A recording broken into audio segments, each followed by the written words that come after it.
Et bonjour et bienvenue pour ce nouvel épisode de Critique Biaisée. L'intro est longue, non? La petite musique. Là, je me suis dit, putain, j'ai dansé. Je me suis dit qu'elle s'était rallongée aussi. Elle s'était rallongée. Non, même pas. Non, rien du tout. Elle est toujours aussi belle et courte et fait avec un banjo. Voilà, merci Romain d'avoir composé cette musique. Autour de la table, nous avons les trois zozos. Olivier, salut Olivier. Salut. Voilà, ça faisait longtemps qu'il n'avait pas été là et là il innove, il continue. Romain, salut Romain. Salut tout le monde. Et Thomas, moi-même, pour vous servir aujourd'hui pour cette tapis reco, l'émission qui vous explique un petit peu, qui vous donne des idées et du courage sans doute en ce qui concerne mes séries, pour regarder des choses dans la semaine ou dans les 15 jours qui viennent. Nous allons parler de El Inocente pour ma part, Love, Death and Robots pour Olivier, que nous traiterons aussi dans le barbecue. Olivier a fait preuve d'une grande originalité pour cet apéroco. Et Army of the Dead pour Romain. Je vous propose d'attaquer Romain par Army. Allez. Non, Olivier, non. Olivier, tu seras à la fin. Parce que Olivier a dit, je voulais commencer. Tu seras lundi prochain, du coup. Il y a hyper longtemps, ça faisait hyper longtemps, et voilà, je voulais commencer. Alors, Romain, impose ton style. Allez, et moi, Army of the Dead, donc le nouveau film de Zack Snyder. Ah oui! Et oui, sur Netflix. Il fait 6 heures. Eh oui. Est-ce qu'on peut prendre une minute de silence, peut-être? Il fait dur que 9h10. Non, alors c'est pas un film exceptionnel, je vais pas vous mentir. Ça ne révolutionne pas le genre. En gros, c'est un film de zombies. On est sur une apocalypse de zombies, mais qui se situe en fait, pour vous expliquer le truc, en gros, sans spoiler, l'armée crée une sorte de zombies alpha, un peu plus intelligents que les autres, et ils vont commencer à conquérir la ville de Las Vegas en fait, et l'État va réussir à contenir Las Vegas, donc la pandémie ne va pas se propager, elle va juste rester à Las Vegas. Et en gros, il y a 3 jours avant que, pour péter tout le monde, ils vont envoyer une bombe nucléaire dans Las Vegas, comme ça va éradiquer tous les zombies et on est tranquille. Sauf qu'on est dans Las Vegas et le but du film, c'est que sous un casino, il y a 200 millions de dollars à récupérer.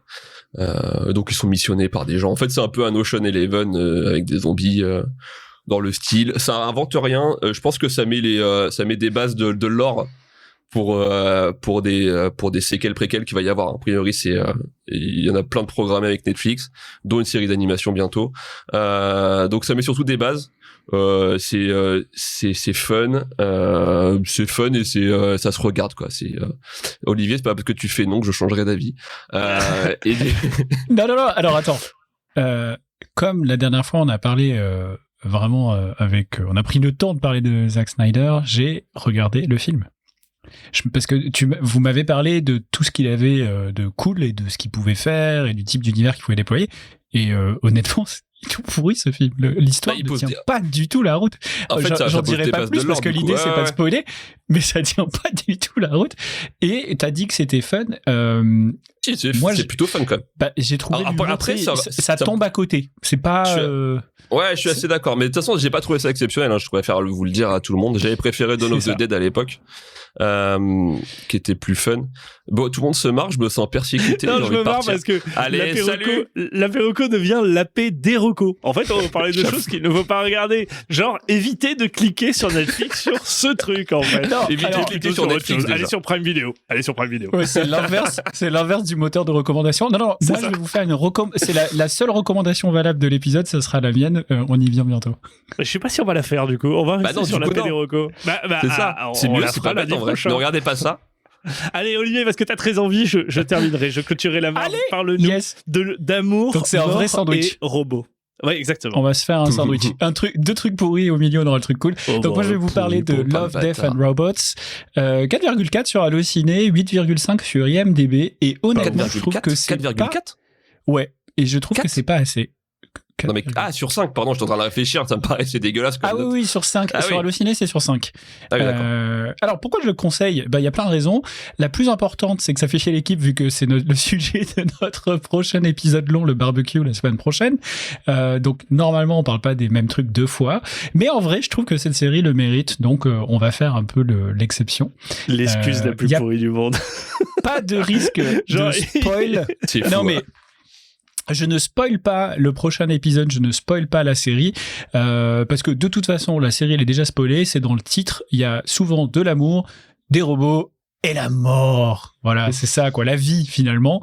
Donc moi, ce que je vous conseille, c'est écoutez pas plus cet épisode, arrêtez-vous là, foncez regarder Love, Death and Robots. De toute façon, vous pouvez revenir au prochain épisode et la reco de Thomas elle est pourrie, donc ça sert à rien. Et venez lundi prochain, comme ça, vous aurez le barbecue où on parlera en détail de Love, Death and Robots. Attends, tu vas pas en dire plus? On s'arrête là? Si, quand même. Non. Je fais pas le teaser. Non, ok.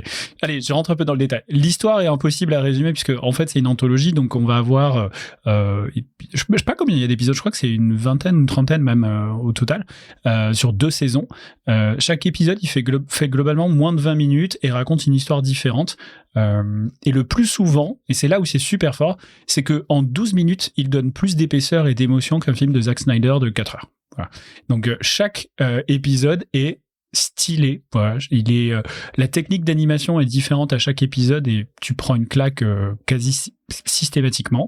Les persos sont super bien écrits, même quand la backstory est toute petite, puisque 12 minutes pour certains épisodes, c'est vraiment très court, ou même quand le perso il est un peu cliché, parce qu'il joue pas mal aussi de ça, et ben je trouve que les persos sont bien écrits, l'histoire est bien ficelée, tu rentres dans un univers, c'est dense, c'est intéressant, c'est toujours de la science-fiction, c'est parfois violent, souvent marrant, et de nature à même générer de l'émotion. Donc franchement, super série.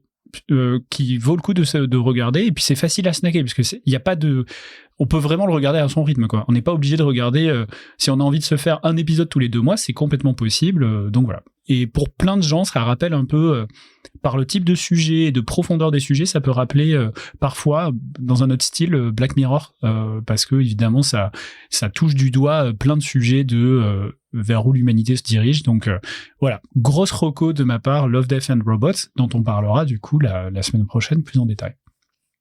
Formidable, là, effectivement, excellente série, excellente. Pour ma part, je vais aller dans un truc encore mieux que Love, Death and Robots, mais dans un style vraiment particulier, puisque nous réattaquons au cinéma et à la série espagnole. Moi, j'aime beaucoup ce pays, j'aime beaucoup ce continent. Déjà, aussi. T'as tout dit, hein. Mais ça calme. Je veux dire, voilà, faut s'ouvrir aussi. Enfin, moi, je trouve que vous êtes très américano-centrique et je trouve qu'il faut un petit peu s'ouvrir. Voilà. Je vais vous parler de The Innocent, El Inocente, qui est basé sur un bouquin de Harlan Coben. Donc, du coup, c'est un polar avec énormément de profondeur. C'est quelque chose d'assez formidable. Des histoires sur des histoires sur des histoires. C'est assez compliqué de ne pas spoiler, mais je vais quand même m'y atteler. En gros, vas-y Olivier. Harlan Coben, hein, qui a donc écrit le bouquin à l'origine et qui est un écrivain américain, on est d'accord, hein. Oui, tout à fait. Et donc alors, c'est comme ça que tu vas être moins américano-centré. Tu es contre le mix des cultures. Tu penses que finalement une culture ne peut pas en inspirer une autre? Parlons-en, Olivier. Allons sur ce débat. Non mais du coup voilà, c'est ça qui est beau avec la culture, c'est que c'est transfrontalier et qu'avant tout ça appartient à l'humanité. Sachez-le. Donc du coup, ce bouquin et du coup c'est c'est profond. Je vous l'avais dit, profondeur. Donc cette série, c'est grosso modo l'histoire d'un type qui sort de tôle après avoir par accident tué un gamin en sortie de boîte, hein, un truc un peu dramatique. Il refait sa vie, machin bidule, il tombe amoureux d'une femme entre ses 2 années de tôle, entre ses voilà. Et cette femme-là a aussi un passé compliqué. Alors on est là sur, alors c'est pas des cassos, hein, mais ils ont des histoires, mon gars, comme t'en croises pas à côté de la rue, quoi.